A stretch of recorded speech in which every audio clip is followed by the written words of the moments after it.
What's up, guys? This is Aaron, and it is time for Week 12 best bets. So we started 5-1 last week. Had a couple of losers on that Texas game.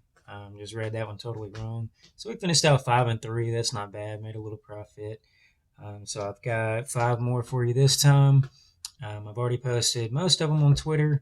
Might have a few other ones to add, so just stay tuned. So let's get started. So the first game is going to be UMass and Texas A&M. So both of these offenses are very challenged to score points. I mean, A&M scoring 20 points per game on the season. UMass is scoring 13 points per game. So Texas A&M's defense is pretty good. Sometimes they've had trouble stopping the run, which is what UMass wants to do. But the big gulf and talent difference here, and plus the fact that Jimbo would be really well served to get a couple of wins here to finish the season. Not make a bowl game, but at 5-7, he can at least say that they salvaged something here. UMass really plays three different quarterbacks. They haven't really declared one better than the other ones. They've got a guy that mostly runs, they've got a passer, and then they've got a guy that does a little of both. None of them are very good. So I think because UMass, a heavy run team, it's really the only thing that they can do successfully. So if you take that away, they're not able to throw the ball whatsoever. And it's fairly rare that they even throw the ball across the line of scrimmage or more than 5 yards down the field. So let's take the Texas A&M UMass game under 51.5. I would play that down to 49. So the second game is going to be Georgia and Kentucky. We're going to play this one under 50.5, and I would take that one down to 49 as well. So this is, for Georgia, I mean, they kind of just have to win and get out. They've already won the East. They're already going to Atlanta. Probably going to play into the playoff pretty easily here to end the season. So Kentucky, I mean, Will Levis, supposed to be a high draft pick. That guy sucks. Kentucky, their offense is not very good. Should be better than they are. Maybe losing the offensive coordinator from last year has really done this team in. They're not able to really throw the ball down the field. They can't run the ball that well, even with Chris Rodriguez. Maybe the offensive line has issues. The defense is pretty good, though. Georgia, they're actually a little more pass heavy than run heavy. A little different than you would think.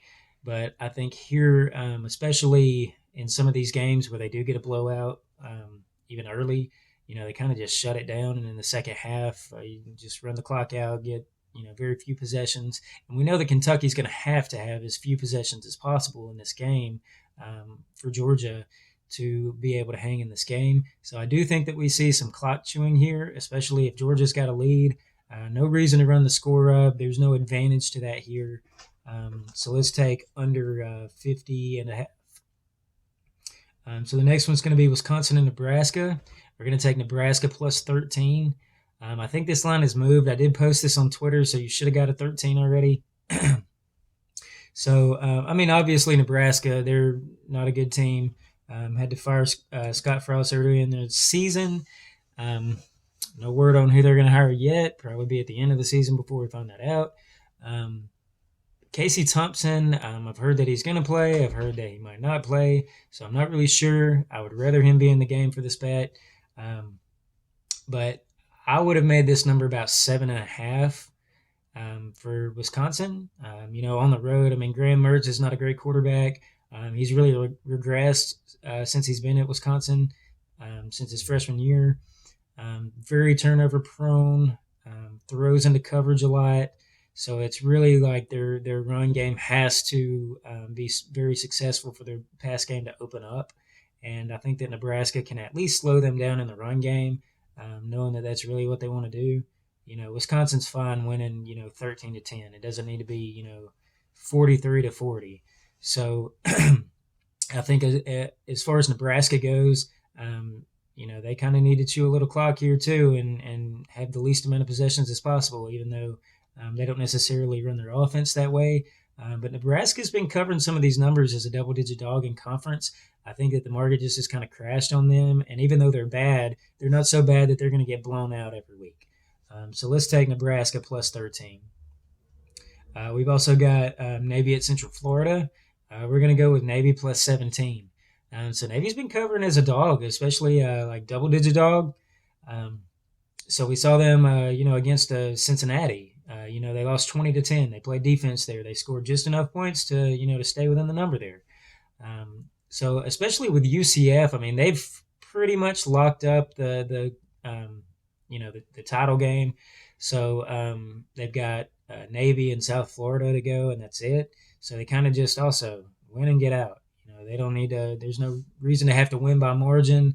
No reason to have to run the score up. We know that Navy is going to run the ball almost every play and try to make this have the least amount of possessions as possible. UCF has kind of had a problem winning by margin, like the last 3 wins. They've only been by 7 points or less. So it's not like they're winning by, 2, 3, 4 touchdowns in games. They beat Temple pretty bad, but after that game, they really haven't had that kind of margin. So let's take Navy plus 17 there. So the last one is going to be Utah at Oregon. So originally, I thought Utah probably had a shot here. But Oregon at home, you just can't fade Oregon at home. They're really good in outs. And so I got the news that Bo Nix is out for Oregon, and Ty Thompson's going to be the backup. Of course, a 5-star guy, tall guy with an arm. That really hasn't materialized, though. So no times that Ty Thompson is in the game has he looked, serviceable or like he could run this offense for 4 quarters. Unless we get just this breakout game we haven't seen yet, I can only make this prediction based on what I have seen and what I can predict can happen here. I do think that, as good as Oregon's offense is, I think Bo Nix is probably worth at least 10 points here to the spread. And this was -3 with Bo Nix, and I think this should be, probably Oregon plus 4, 4.5 even. I just think that Bo Nix is worth that much because of his running ability, and that sets up the passing ability here. So I think that, Utah, Whittingham, he's such a good defensive coach. They're so well coached. They're very disciplined. They don't have a ton of turnovers. Cam Rising has been a very good quarterback the last 2 years. So let's take a shot here. We're going to go, I got Utah -120 on the money line when the spread was -1.5. You could play this up to the 2.5 it is now. Just don't go to 3. There's really no reason to because there's a bunch of 2.5s out there. Okay, so that's 5 bets for you now. If I have anything else, I'll add it on Twitter, so just stay tuned. You can follow me there. It's at Aaron Sullivan 92. I'll put that in the description. But guys, let's cash. Let's make some money here.